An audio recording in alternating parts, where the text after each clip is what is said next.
Assalamualaikum warahmatullahi wabarakatuh. Perkenalkan, nama saya Melina Wahyudi dengan NIM akhir 017. Di sini saya akan mempresentasikan hasil dari proyek ujian tengah semester pada mata kuliah Rekayasa Rehab Medis dengan dosen pengampu Bapak Akif Ramadila STMP. Untuk proyek kali ini adalah membuat resume dari makalah ilmiah yang telah ditentukan. Berikut adalah 3 makalah ilmiah yang telah ditentukan sebelumnya. Yang pertama adalah jurnal yang telah dipublikasikan pada tahun 2010 yang berjudul An Invention Driven Hand Function Task Training Robotic System. Yang kedua, yang telah dipublikasikan pada tahun 2011 yang berjudul An EMG Driven Exoskeleton Hand Robotic Training Device on Chronic Stroke Subject. Yang ketiga, yang telah dipublikasikan pada tahun 2013 yang berjudul The Effect of Post-Stroke Upper Limb Training with an Electromyography Driven Hand Robot. Untuk percobaan kali ini ada 5 konten. Yang pertama adalah terkait problem utama yang ingin diselesaikan oleh perangkat rehabilitasi hand of hope. Yang kedua adalah teori dasar yang digunakan dalam perangkat rehabilitasi hand of hope. Yang ketiga adalah bagian dan cara kerja pada perangkat rehabilitasi hand of hope. Yang keempat adalah cara mengukur unjuk kerja perangkat rehabilitasi hand of hope. Dan yang kelima adalah analisis hasil. Yang pertama adalah problem utama yang ingin diselesaikan oleh perangkat rehabilitasi hand of hope. Nah, masalah yang ingin diselesaikan pada penelitian kali ini adalah terkait pelatihan anggota tubuh pasca stroke, khususnya pada bagian ekstremitas atas, yaitu bagian tangan yang cacat dan dilakukan secara mandiri. Nah, stroke ini merupakan penyakit yang mematikan yang dapat menyebabkan penderitanya mengalami kecacatan dan juga kematian. Kecatatannya ini berupa spastisitas, kelemahan otot, dan gangguan pada koordinasi otot. Nah, sekitar 70 hingga 80% penderita stroke ini membutuhkan perawatan medis dalam jangka waktu yang panjang. Perawatan medis ini biasanya berupa rehabilitasi terutama pada bagian ekstremitas atas. Nah, problem kali ini banyak sekali penderita stroke yang mengalami pemulihan motorik ekstremitas atas proksimal seperti pada bagian bahu dan juga siku. Namun terbatas pada bagian distal seperti pergelangan tangan dan juga jari. Nah, pada penelitian ini didasarkan karena selama ini dalam dunia medis itu masih mengalami kesulitan mengelola gerakan sendi proksimal dan juga gerakan jari pada waktu yang sama. Dan biasanya seorang terapis akan mengarahkan program pelatihan dengan sendi besar terdahulu.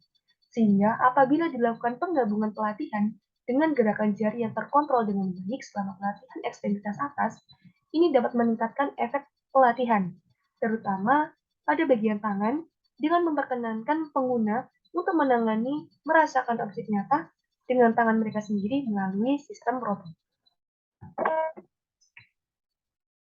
Selain itu, penelitian ini juga mencoba untuk memproduksi robot rehabilitasi pasca stroke yang bersifat portable dan juga ringan, sehingga pengguna dapat membawa robot tangan tersebut ke suatu tempat ataupun kemana saja untuk mencapai tugas fungsional yang terkait dengan aktivitas kehidupan sehari-hari.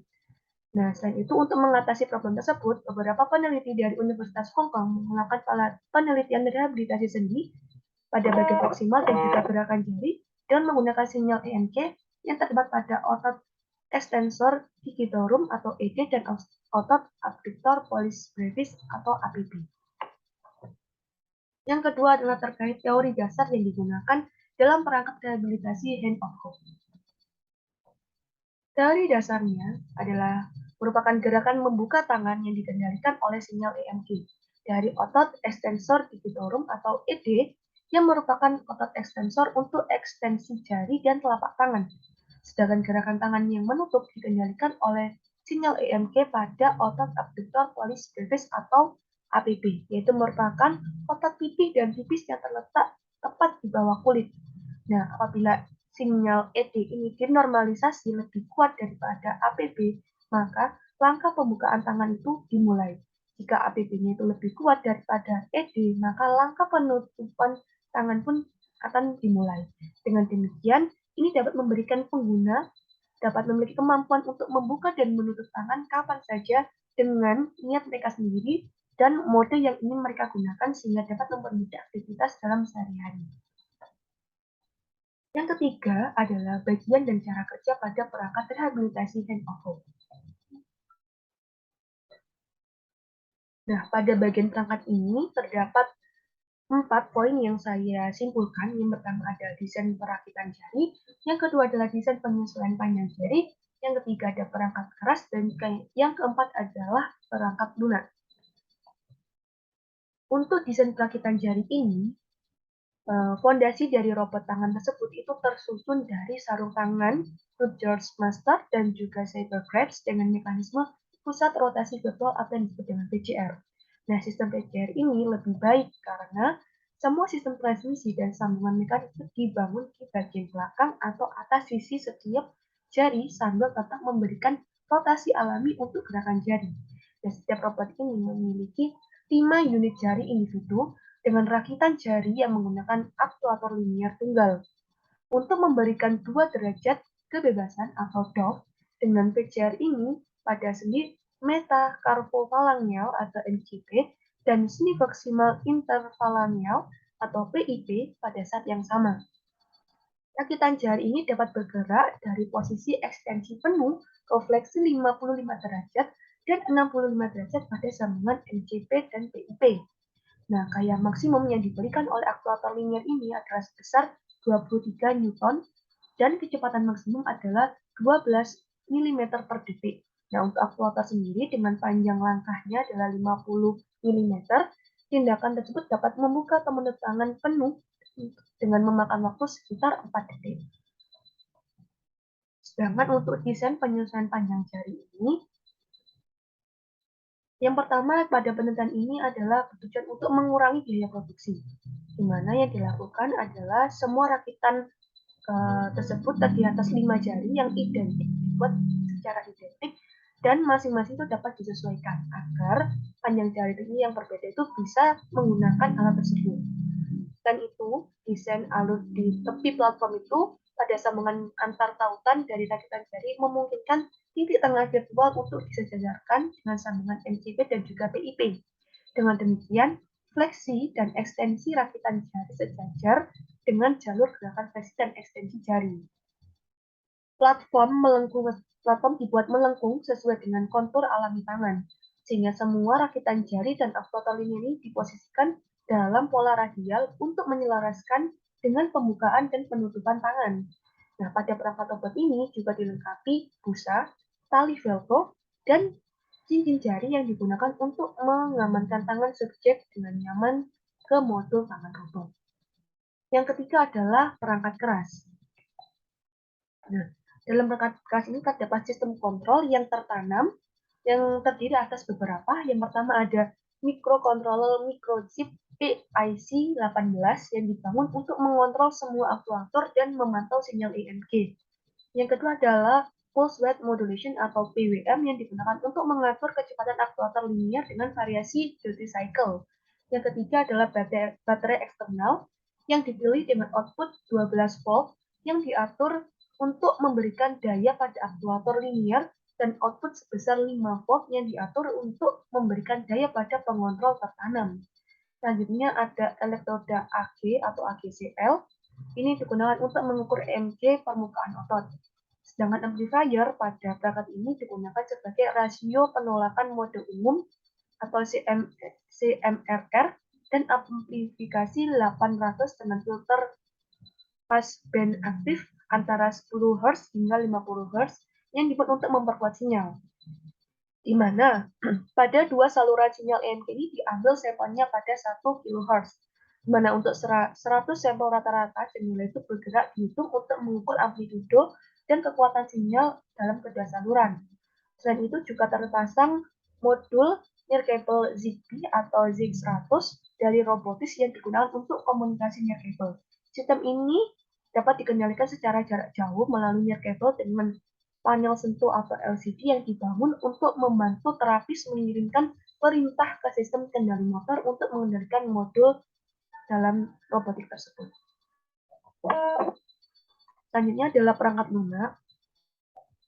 Nah, dalam perangkat lunak ini sebelum berlatih, maka pengguna itu harus melakukan kalibrasi, yaitu dengan pengukuran EMG saat istirahat dan juga pada saat maksimum voluntary contraction atau yang disebut dengan MVC. Nah, pada perangkat lunak ini terdapat mode-mode yang bisa digunakan oleh user. Yang pertama adalah mode CPM. Mode CPM ini dapat membuka dan juga menutup tangan yang dilakukan secara pasif dan tidak memerlukan upaya sukarela dari usernya tersebut. Selanjutnya adalah mode TRIG, yaitu tugas yang dimulai ketika sinyal EMG itu yang diukur berada di atas ambang batas, yaitu misalnya pada 20% dari MVC-nya. Selanjutnya adalah dalam mode COMP, mana ini sistem robot itu tidak akan menyesuaikan atau maksud saya menyelesaikan berbagai tugas fungsi tangan tersebut secara sekaligus, tetapi membutuhkan upaya terus-menerus dari pengguna. Dan yang terakhir adalah mode free, ini merupakan apabila pengguna ini memiliki kontrol dan koordinasi motor yang lebih baik, ini dapat melakukan kekuatan sinyal dari EMG menggunakan otot ED dan APB yang dapat dibandingkan satu sama lain. Sehingga apabila sinyal ED yang dinormalisasi ini lebih kuat dari APB, maka terjadi pembukaan pada tangan. Namun apabila APB-nya lebih kuat daripada maksudnya ED, maka akan terjadi penutupan pada tangan tersebut. Dengan demikian ini dapat membantu pengguna sehingga dapat melakukan aktivitas dalam kehidupan sehari-hari. Dengan untuk cara kerja alat sendiri, yang pertama apabila seperti pada gambar ini ditunjukkan alat tersebut dipasang dan juga dinyalakan, di mana pada alat tersebut sebelumnya telah terpasang sepasang elektroda EMG yaitu blue sensor dengan area kontak 20 kali 30 mm pada permukaan kulit, tepatnya pada muscle belly, pada otot target dengan jarak pusat 2 cm. Sedangkan elektroda referensinya itu dilekatkan pada permukaan kulit oleh granon. Selanjutnya, platform tersebut hasilnya akan masuk dalam platform kontrol yang berbasis komputer atau LabVIEW yang dikembangkan dengan algoritma yang dipicu oleh EMG. Nah, hal ini didasarkan pada deteksi real time yang pada tingkat EMG dengan masing-masing otot dengan frekuensi sampingnya sebesar 1000 Hz. Selanjutnya, akan melakukan digitalisasi. Namun sebelum digitalisasi, sinyal EMG ini harus diperkuat terlebih dahulu dengan penguatan 1000, kemudian disaring dengan filter bandpass dari 10 hingga 500 Hz. Nah, setelah digitalisasi, sinyal EMG dari APB dan juga ED itu diperbaiki. Selanjutnya akan masuk ke filter low pass frekuensi cut off-nya sebesar 10 Hz dan filter Butterworth order maju, fase 0 dan mundur. Ini dapat mendapatkan envelope signal, yaitu signal envelope maksud saya, atau yang disebut dengan level EMG. Nah, gerakan motorik ini diprakarsai oleh level EMG APB dan juga ED yang telah diambil sebelumnya untuk masing-masing penutupan dan juga pembukaan pada tangan. Nah, setelah level EMG rata-rata diperoleh dengan panjangnya 100 milisecond, itu melebihi ambang batas yang telah ditentukan sebelumnya pada setiap sesi, kemudian itu dapat menggerakkan motor pada semua jari. Motor tersebut dengan kecepatan sudut konstan sebesar 20 second dengan pusat virtual sambung MCP-nya sebesar 26 second dengan pusat virtual sambung PIP. Yang keempat adalah terkait cara mengukur unjuk kerja perangkat rehabilitas. Nah, parameter yang digunakan dalam pemantauan lintas sesi ini, yang pertama yang dilakukan adalah tingkat aktivasi EMG, di mana rumusnya adalah EMG bar sama dengan I per T integral dengan batas bawah 0 dan batas atas T, EMGI TDT dengan keterangan EMG bar ini merupakan tingkat aktivitas otot I, sedangkan EMGIT adalah EMG envelope signal dan T sendiri adalah panjang signal. Dan yang kedua adalah CO contraction index atau CI antar otot berpasangan. Nah, CI sendiri dengan rumusnya adalah I per T integral dengan batas bawah 0 dengan batas atas T AIJT-DT. Dengan keterangan, AIJT ini merupakan aktivitas overlapping EMG linear envelope untuk otot I dan J, sedangkan T adalah panjang signal, dan CI sendiri adalah sepasang otot yang memiliki rentang dari 0 hingga 1, di mana 0 ini merupakan non-overlapping, dan 1 ini adalah full overlapping. Selanjutnya, parameter EMG tersebut dilakukan pemrosesan. Yang pertama adalah dengan perhitungan. Perhitungan tersebut adalah menggunakan penyearah gelombang penuh. Selanjutnya adalah melakukan penyaringan menggunakan low pass dengan frekuensi cut off 10 Hz dengan urutan maju, filter Butterworth maju dan mundur fase 0. Selanjutnya adalah pengurangan pada aktivitas EMG rata-rata selama keadaan istirahat. Dan yang terakhir adalah penormalisasian ke nilai maksimum aktivitas EMG di setiap otot selama MVG di setiap sesinya. Yang kelima adalah analisis hasil. Dan di sini saya akan menjelaskan analisis hasil berdasarkan ketiga jurnal tersebut. Yang pertama pada jurnal yang dipublikasikan pada tahun 2010 yang berjudul Unintention Driven Hand Function Task Training Robotic System. Nah, pada percobaan ini menggunakan dua subjek. Yang subjek pertama ini menunjukkan adanya peningkatan sehingga dapat mengambil skala minuman atau pasta gigi dengan tangan yang cacat sebelumnya. Dan subjek yang kedua ini juga menunjukkan adanya peningkatan, yaitu subjek tersebut dapat memegang pena dan juga menulis beberapa kata menggunakan tangan kanannya yang cacat sebelumnya. Yang kedua adalah terdapat pada jurnal yang dipublikasikan pada tahun 2011 yang berjudul An EMG Driven Exoskeleton Hand Robotic Training Device on Chronic Stroke Subject. Di sini pada jurnal ini menggunakan 8 subjek untuk 20 sesi pelatihan, di mana hasilnya adalah ditemukan adanya perbaikan motorik yang signifikan dalam penilaian klinis FMAS-NA dan FMA-WN dan juga ARAT, di mana pada klinis FMA-SNA ini merupakan penyelminan menunjukkan adanya perbaikan motorik di seluruh ekstremitas atas setelah pelatihan, sedangkan skor ARAT sendiri ini mencerminkan pemulihan motorik pada fungsi tangan dan juga jari.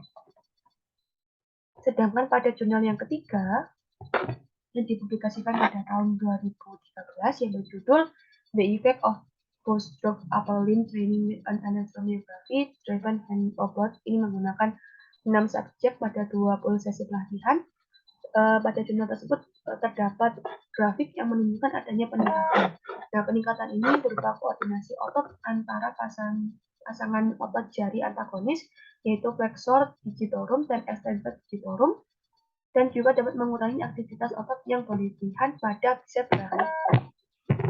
Sehingga dapat disimpulkan, berdasarkan ketiga jurnal tersebut menunjukkan bahwa penggunaan perangkat hand over ini dapat meningkatkan fungsi motorik jari dan koordinasi otot ekstremitas atas pada pasien stroke, sehingga dapat membantu pasien untuk mencapai tugas fungsional yang terkait dengan aktivitas dalam kehidupan sehari-hari.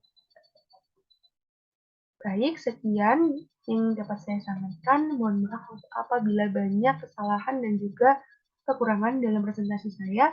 Terima kasih. Wassalamualaikum warahmatullahi wabarakatuh.